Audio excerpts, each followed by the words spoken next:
तो हेलो दोस्तों, आज हम लोग सीखेंगे और पढ़ेंगे, याद करेंगे क्लास 8 का very very important question objective में, जो कि बोर्ड एग्ज़ाम में बहुत ही पूछा गया है, बहुत बार पूछा भी गया है और ये बहुत चांस बनते हैं कि ये क्वेश्चन जो हैं वो बोर्ड एग्ज़ाम में पूछ सकते हैं या फिर आपके स्कूल के भी एग्ज़ाम में पूछ सकता है। ठीक है ना।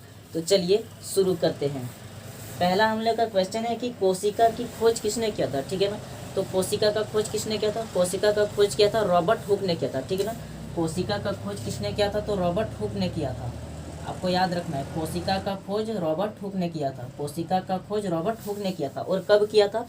तो 1665 ईस्वी में किया था। ठीक है ना। 1665 ईस्वी में कोशिका की खोज रॉबर्ट हुक ने किया था, 1665 ईस्वी में। ठीक है। चलिए नेक्स्ट क्वेश्चन देखते हैं। नेक्स्ट क्वेश्चन है कि कौन सी जो मुलायम धातु है, कौन सी मुलायम धातु को चाकू से काटा जा सकता है? तो कौन सी मुलायम धातु है जिसको हम लोग चाकू से आसानी से काट सकते हैं? तो वो धातु का नाम है सोडियम। क्या नाम है उसका? सोडियम। ठीक है ना। और इसको शॉर्टकट में क्या लिखते हैं? Na। ठीक है। नेक्स्ट क्वेश्चन है, सबसे पहले प्रतिजैविक का खोज किसने किया था? सबसे पहले प्रतिजैविक का खोज किसने किया था? तो अलेक्जेंडर फ्लेमिंग ने किया था। ठीक है ना। याद रखना है, सबसे पहले प्रतिजैविक का खोज किसने किया था? Alexander Fleming. अलेक्जेंडर फ्लेमिंग ने किया था। फ्लेमिंग ने किया था। सबसे पहले प्रतिजैविक का खोज अलेक्जेंडर फ्लेमिंग ने किया था। और कब किया था ये भी पूछ सकता है, आपको ये भी याद रखना कब किया था। तो 1958 में किया था। ठीक है ना। सबसे पहले प्रतिजैविक का खोज किया था अलेक्जेंडर फ्लेमिंग ने। और कब किया था? तो 1958 में किया था। अब पूछेगा कि वो प्रतिजैविक का नाम क्या था? तो उस प्रतिजैविक का नाम था पेनिसिलिन। ठीक है ना। पेनिसिलिन।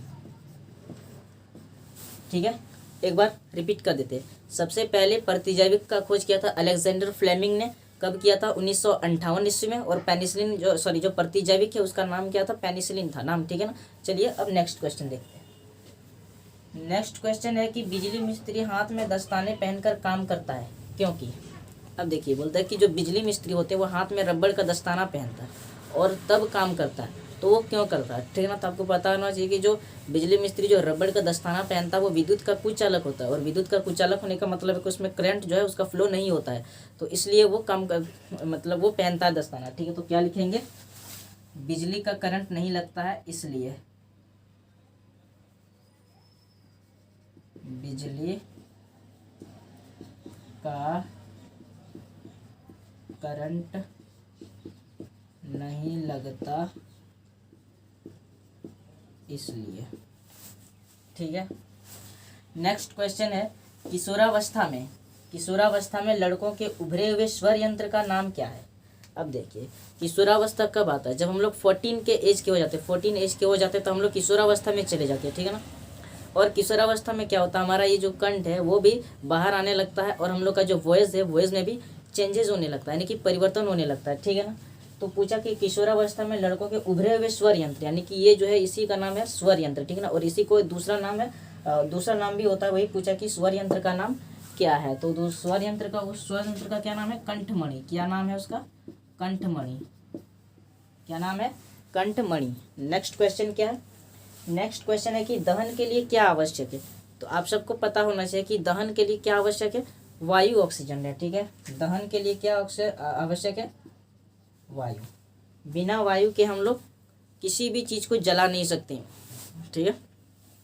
अगर आपको प्रैक्टिकली देखना है तो आप अपने घर में एक कांच का ग्लास ले लीजिए और एक मोमबत्ती ले लीजिए, उसको जलाइए और मोमबत्ती को जला के ग्लास उसके ऊपर ढक दीजिए। ठीक है ना। तो वो देखेंगे कि 5-10 सेकंड के बाद जो है मोमबत्ती अपने आप बुझ जाएगा। ठीक है ना। अब क्यों बुझ जाएगा? क्योंकि देखिए, जब ग्लास को बंद किए थे तभी वहाँ पे कुछ ऑक्सीजन था उसके अंदर। ठीक है ना।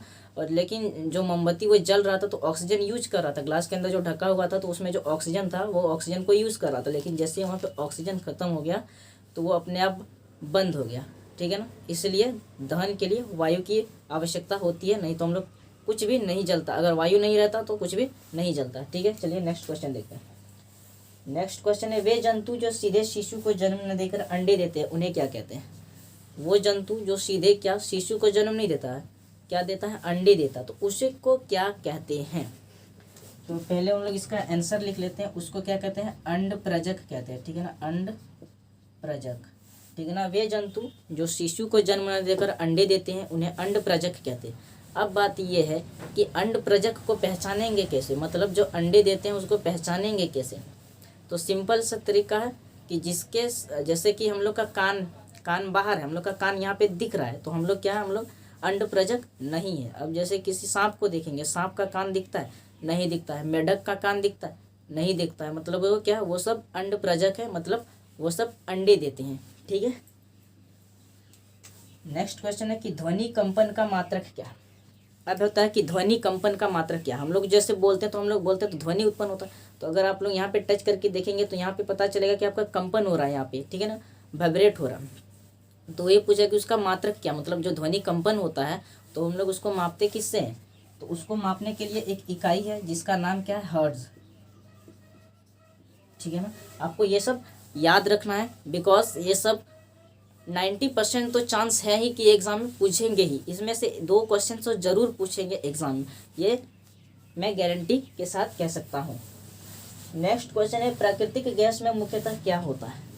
प्राकृतिक गैस में मुख्यतः क्या होता है। तो प्राकृतिक गैस में क्या होता है, मीथेन।